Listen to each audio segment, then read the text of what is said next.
Araw na ito. Ang Thanksgiving po ay napakahalaga. Ito po ang kalooban at ninanais ng ating Panginoong Diyos. That all people, all the nations, all creation should give thanks and glory to our living God. Amen.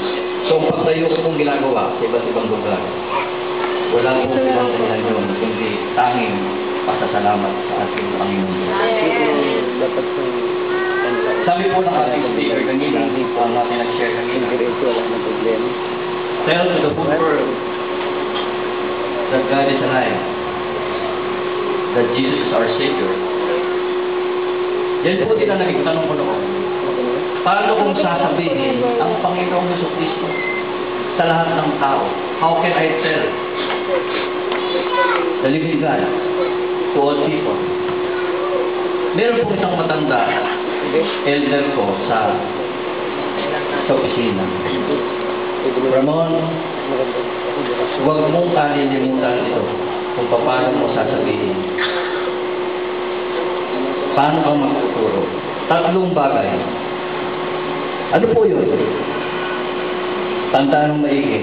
Number 1, you tell them and you teach them by example.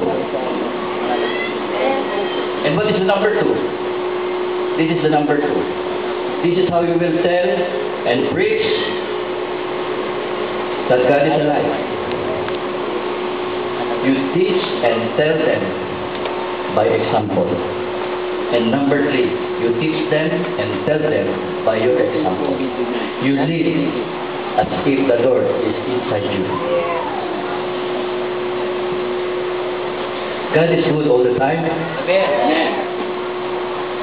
Ang buhay ko po ay isang himala at patotoo para sa kapurihan ng ating Panginoong Diyos.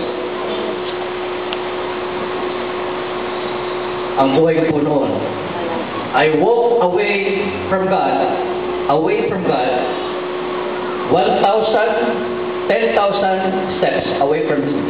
Gaya po ng ginawa ni John. Hindi ko naiintindihan na even though I walk 10,000 steps away from Him, He is just one step when you go back. Amen. Because He is always behind you.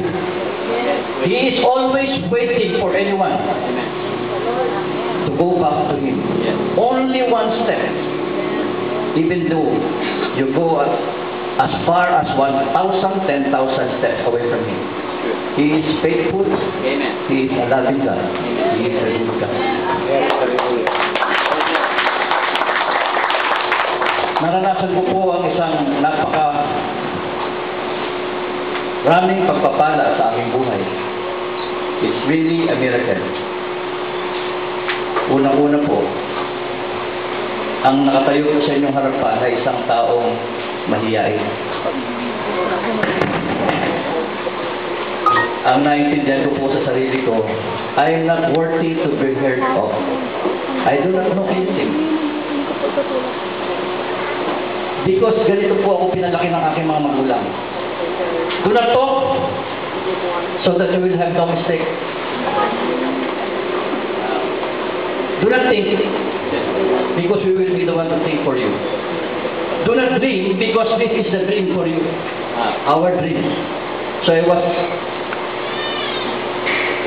I grew up na hindi ako marunong magsalita. Hindi ako marunong mag-isip. Hindi ako marunong magplano. Hindi ako marunong mangarap. Yun po ako. That was the reason why I cried to God. Sabi ko, Panginoon, bigyan mo ako ng alaga. Amen. Yes, hallelujah.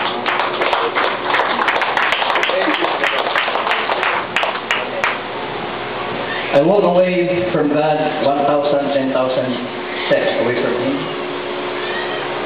Natutunan ko pong sumama sa sanlibutan. Naging pagbungero po ako. Naging number 1 na babaero sa Bureau of Customs. Basta po may palda. Basta nakapalda. Buti na lang wala akong nakitang bakla na nakapalda.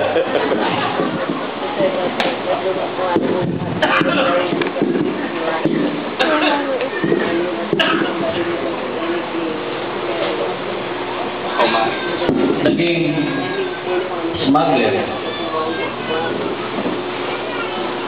Sumama po ako sa napakaraming nakawan. Ako po ay isang tulisan na magnanakaw. Because nung nagsimula po akong maglayag sa buhay, bata na lumaki, nagsimulang sumagwan sa buhay,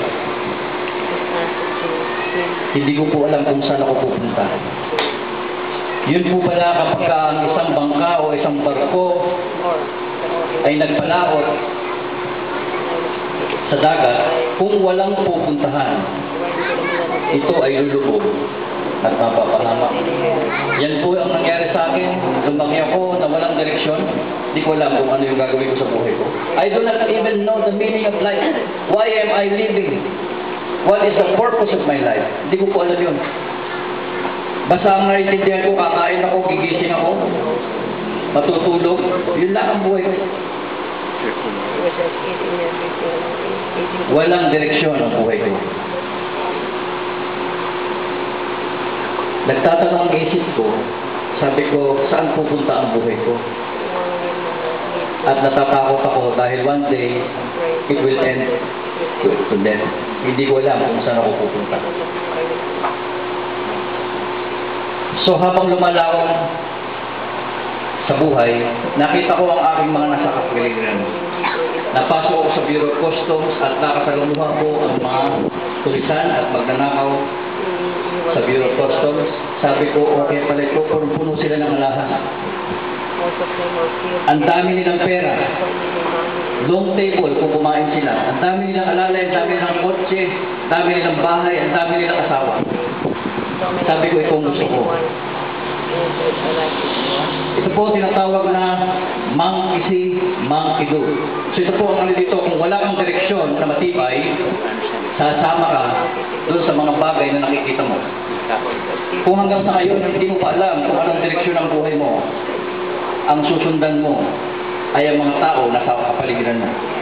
Sa buhay ko noon, ang nasundan ko ay ang mga tulisan at magnanakaw. Ang mga subongero, babaero, at ito po ang naging buhay ko. Nung nagkaroon po ako ng maraming pera, ang sabi ko, ganito pala kasarap ang maraming pera. You have 200,000 in just an ordinary day. I earn 500,000 a week. 500,000 a week. Di ko alam kung saan ako dadalhin. Gusto ko lang sabihin sa inyo, mga kapatid, doon sa mga nag-aambisyon magkaroon ng maraming pera, narating ko ang maraming pera, but I was not happy. My life was still meaningless. It is not the key to happiness. That's right. Sure that. Kumikita ako ng 500,000 a week. Nakapag-accumulate ako ng 40 to 50,000, 50 million. Assets, properties, ang kotse ko, pwede ako magpalit araw-araw, iba. Lahat kaya kong bilhin. Pati girlfriend kaya kong bilhin. Pero I was living a meaningless, fruitless, worthless life. Gusto kong pahalagahan ako. That is why gusto ko maraming pera. Pag marami ng pera, mahalaga ka. So sabi ng ating Panginoong Jesucristo, hindi ko alam ito na, hindi ko nabasa. Because hindi ko bibigyan ng panahon ang salita ng Diyos. Because ang sabi ko, hindi ko kailangan niya. Dahil marami akong pera. Bakit mo pa ako lalapitan? Wala akong problema. Wala akong problema sa buhay ko, kaya akong Bible study, wala akong panahon dyan. Kasi hindi ko kailangan. Marami akong pera sa bulsa. But, family, ang sabi po ng ating tagapagligtas,